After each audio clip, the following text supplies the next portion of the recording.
Hello and welcome to my lecture review using the JBL book, Risk Management Fundamentals. This book is written by Gibson and Andy Igonor. It's again, Managing Risk in Information Systems, 3rd edition. It is a Jones and Bartlett book, ISBN number 9781284183719. Again, they own all the copyrights. All I am doing is preparing lecture review for the PowerPoints that they own the rights to. So with that said, let's jump in and let's see what we can do. Chapter 13, Mitigating Risk with a Business Continuity Plan. Alright, in this chapter, we are looking at performing a business continuity disaster plan and an incident risk response plan. So we are looking at a BCP and a incident response planning.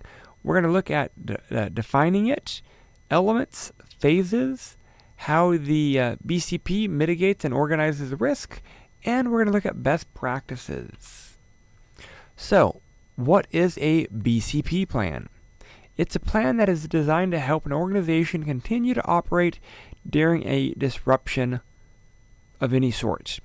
Hey, power is out. How do we operate?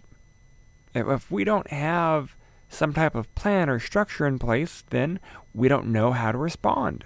So, this type of planning allows us to identify what's going on and what to do.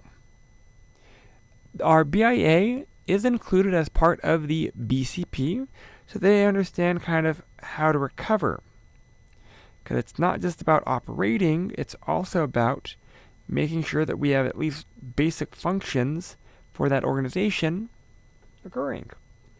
For example, if power is out, but we have a generator because our BIA has pointed out that our critical infrastructure is susceptible to power loss, then our recovery plan still allows us to operate. So having a BIA part of the BCP is kind of important. BIA key objectives that directly support our continuity plan. We need to identify business functions. We need to identify the critical process supports of those functions. We need to identify critical services, including any of the dependencies. We need to determine the acceptable downtime for those services, because oftentimes it's not just get them back whenever they're operational, but it is more of a we have X amount of time to get them back fully functional, so we need to actually have them well defined. Overall steps for our continuity plan is, again, scope statement. We need to know what the expectation is. Our scope statement allows us to do that. Then we will complete our BIA, identify countermeasures and appropriate controls, develop any of the additional recovery plans as necessary. DRP is a disaster recovery plan. We might also then need to include training. After training, we need to test and exercise the plan. If we need to make any modifications, we might have to rinse and repeat and do this step a few times. After that, we've tested and exercised the plan a few times, and we find that it's a good known working plan. Then we can maintain and update the plan as necessary. The key elements of our continuity plan is purpose and scope. We need to have boundaries, assumptions, and planning. We need to have system descriptions and a infrastructure and architecture. Responsibilities, who's doing what group's doing what, who's in charge of what areas. What are the plan phases? If there's an issue, how do we recover? What are the recovery points? What are the phases? Plan training, testing, and exercise. Plans are not created perfect. They need to be exercised, reviewed, adjusted, modified, and just circular. After that, we have our plan maintenance. We work through the process. Here's a nice description. We have a database server connected via a WAN link to a remote office. So how are we going to address this? We might need a backup. So if there is a WAN failure, we might have a modem that will use a point-to-point analog phone line, and they'll call one another to transmit data. That's a recovery option. Not saying it's the best, but it's definitely an option. We might have descriptions and architecture designs that we need to have included. So maybe we have a headquarters and we have multiple branch locations. How does that data get back to the headquarters or to its data center? There needs to be a process to identify where everything is going. A data flow map, if you will. Identifying critical equipment, infrastructure, software, data, documents, supplies, all of that. All of these key areas need to be identified. Identify all critical components of the system. Identify the equipment, infrastructure, servers. Identify all areas where data is. Databases, data in transit, data in storage, all that. Include files and documents or spreadsheets. And make sure that you have the appropriate supplies to handle all of this. You need to define the roles and responsibilities. There needs to be a clear, organized structure. There is a program manager. There is a coordinator. They are the ones in charge. There's a clear chain of command. And once that continuity plan is taken into effect, then there needs to be that structure that's stressed. You know, if this happens, the BCP is now into effect. And here are the coordinator's roles and responsibilities. It needs to be documented.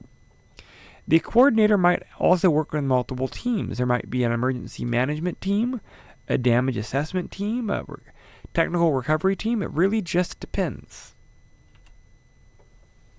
As we move past that, we have phases. Notification and active phases, a recovery phase, a reconstitution phase, a mitigation phase, a verification phase. There could be lots of phases that need to be reviewed and monitored, and again, need to be worked through so that the best outcome for the organization is able to be achieved. So let's dive into these three main sections a little bit more in depth. So, the notification and active phase. This is where the coordinator will declare the notification and active phase. They're the ones with the authority saying, hey, this phase. This is the disruption has occurred or is intermittent. Let's work. Notification procedure should be developed so that most workers or most events will have some type of structured plan so that you know how to get it out there.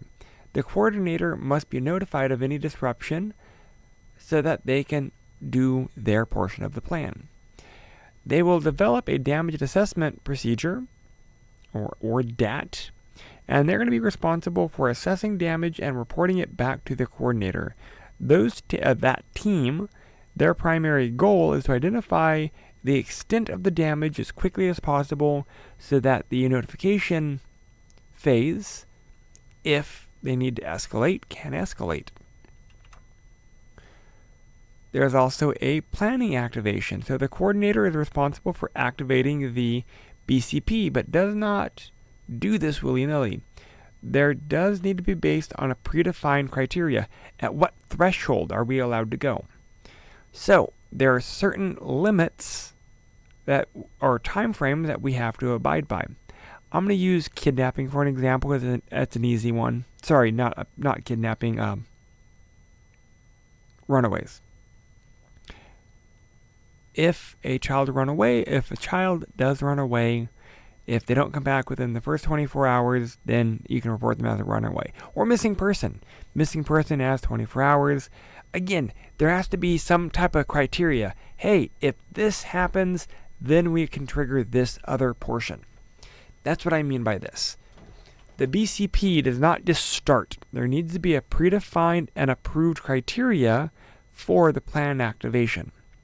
There could also be alternate assessment procedures, so DAT may not be able to assess all the damage directly or not be able to assess the damage directly at all. So if necessary, there could be a specialized team that can indirectly assess based on available information to aid the coordinator with better deciding if the criteria for plan activation was met. Personnel location control forms. Again, there needs to be some type of roster or notification call chain. That way, if there is something that needs to be done, we need to be able to have the correct information for the appropriate personnel and a way to get a hold of them. Recovery phase. This is where the TRT team will go to work. Their goal is to restore temporary operations for all critical systems, repairing the damage to the original system, and recovering back to the original status. Upon completion, the critical operations need to be functional. So TRT does not focus on recovering and restoring all the operations, but instead focuses on just the critical functions of the business as identified by the BIA. The success of this will all depend on the recovery planning, goals, and the recovery team. TRT, Technical Recovery Team. Reconstitution phase, or return to normal operations phase. Basically, after the TRT team has returned main functionality back to normal, then the reconstitution phase should be able to be initiated. This is the phase when both the critical and non-critical functions are returned back to normal. Again, TRT focuses on the critical, and then post that, you might have just normal operations return the non-critical functions back to normal operations. This begins when the damage at the original location is repaired or management decides to move operations permanently to a different functional location. Original or new site restoration doesn't really matter. It all is dependent on management's decision on how they want to move forward. Concurrent processing. Basically, operations are going to run at two separate locations at the same time, so that if one operation is broken down, then they can always reconvene at the peer location to continue operating. At this point, the TRT is responsible for deactivating the plan. All of these things are very reliant on the planning, the training, the testing, the exercise, working through this over and over and over. The plans need to be tested and verified. Exercise documentation that will work through the process will need to be there. Exercise demonstrating that this will work will also need to be there. Then we have our overall goal, again, training, teaching people about the DRC, testing, verifying, and then exercises demonstrating that the plan will actually work. You also need to have some type of plan maintenance because there's going to be growth issues. The coordinator is going to be the key responsible party for the plan, which will include reviewing and updates of the plan, because the plan will need to be updated on a regular basis. All revisions need to be documented. Version control needs to be adhered to. The BCP should be reviewed when any substantial changes occur within the infrastructure, the business, or any major changes, or just regularly reviewed, especially after anything with the critical systems have occurred, modifications, review, anything like that. BCP coordinator is going to be the responsible party for reviewing at least annually. Review should also include reviewing the information from the training, testing, and exercises to make sure that everything is still aligning. How does the BCP mitigate an organizational risk? Basically, it ensures the organization is better prepared in case of a disaster. If X happens, can the organization do anything? Can they recover? Can they plan to work? Or are they just going to run around with their heads cut off and not do anything? So again, BCP, when done correctly, ensures better preparation for any major chaos or disaster. This also happens by meeting a disaster with the benefit of the forethought and planning. Again, if you actually go through and work through the system, you should be able to plan ahead so that all reasonable outcomes can be accounted for. Best practice is, again, complete the BIA as early as possible, and sometimes work through it more than once. Exercise caution when returning functionality from an alternate location.